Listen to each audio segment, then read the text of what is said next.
Jadi ada satu keluarga yang tinggal di Jakarta. Keluarga ini tuh lumayan berada dan punya satu rumah besar yang emang ditempatin sama mereka rame-rame. Keluarga ini terdiri dari seorang kakek. Dia punya 2 anak. Nah, 2 anak-anaknya ini tuh udah pada nikah dan punya anak. Jadi kakek ini tuh punya 2 anak dan 1 cucu dari anak pertamanya. Kebayang gak? Sehari-hari mereka semua tuh hidup rukun banget. Sering juga ngadain acara di rumahnya, ngundang keluarga-keluarga besarnya juga buat datang. Pokoknya tipe-tipe rumah yang selalu open house kalau ada acara besar gitu, Moebi.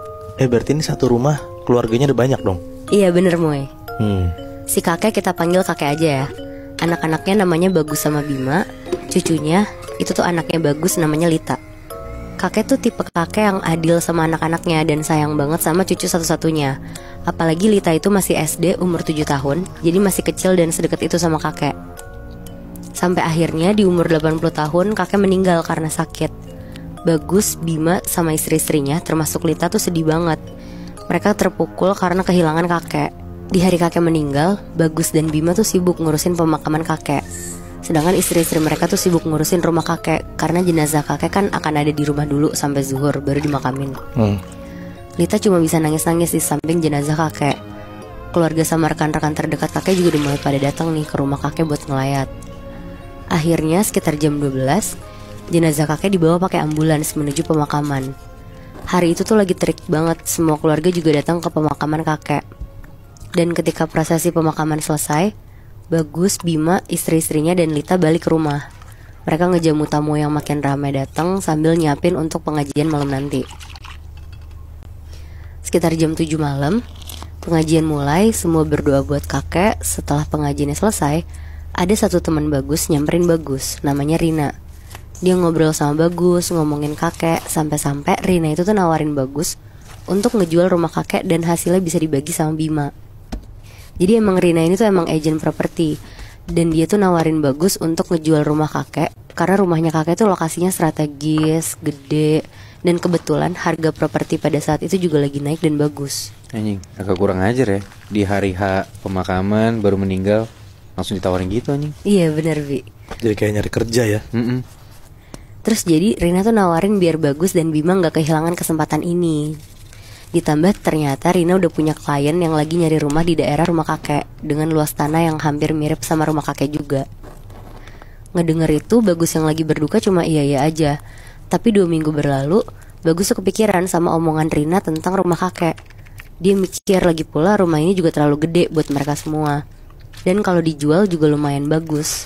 Terus Bima juga bisa beli rumah kecil dan sisanya buat jadi tabungan mereka kan. Akhirnya Bagus mulai buka topik ini ke Bima pelan-pelan. Dia jelasin semua yang dijelasin Rina 2 minggu lalu di hari kakek meninggal. Bima kaget banget dengernya dan agak marah ke Bagus. Bima sampai bilang, "Lo gila ya, makam bapak aja masih basah, lo bisa-bisanya mau jual rumah bapak." Bagus yang ngerasa ditolak sama Bima di saat itu tuh kesel banget. Karena Bagus kan ngerasa dia anak pertama. Jadi kayak pride-nya tinggi banget kan Moebi.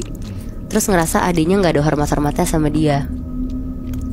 Akhirnya tanpa persetujuan Bima, Bagus mulai urusin sertifikat rumah kakek buat difoto dan dikirim ke Rina. Wow. Pokoknya Bagus di sini tuh bener-bener sepihak aja tanpa ngelibatin siapapun. Ya Rina namanya agent properti senang-senang aja dong. Dia juga nanti dapat fee-nya juga kan soalnya. Gak lama ada kliennya Rina nih datang ke rumah buat ngecek rumahnya kakek.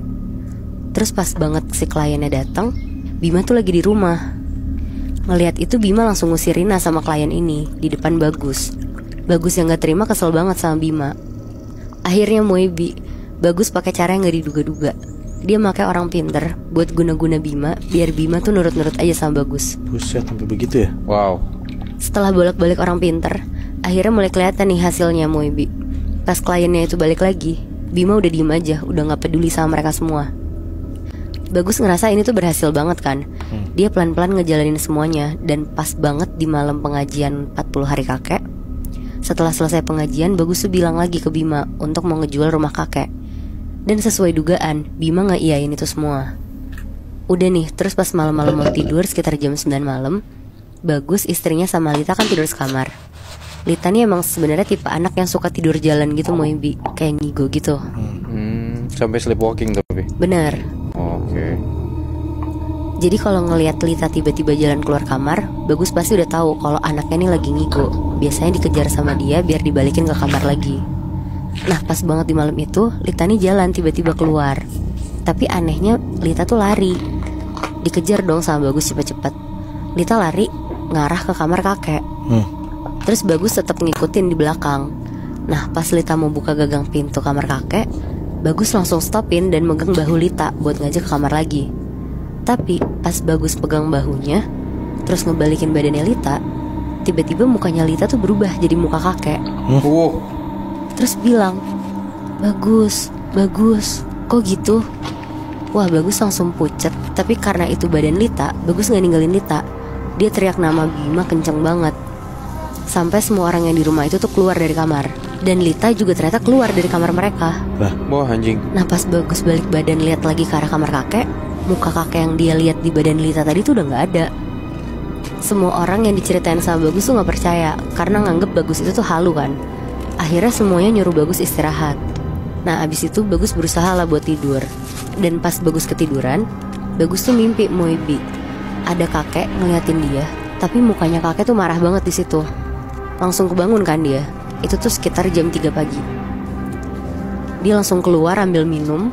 Pas dia lagi di dapur sambil minum, jadi kalau lagi di dapur tuh bisa ngeliat ke ruang TV. Nah di ruang TV tuh ada kursi goyang yang selalu didudukin kakek.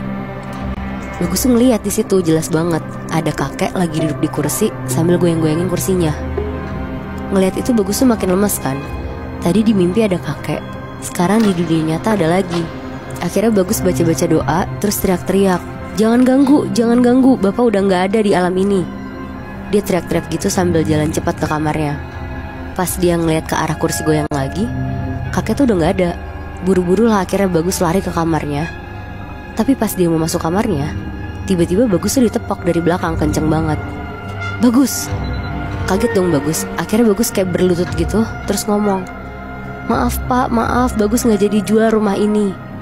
Besokannya karena Bagus sudah sadar, dia langsung minta maaf lah ke Bima dan ngakuin semua perbuatannya. Bagus juga langsung kayak taubat gitu dan minta maaf ke makam kakek karena sempat terbutakan sama harta.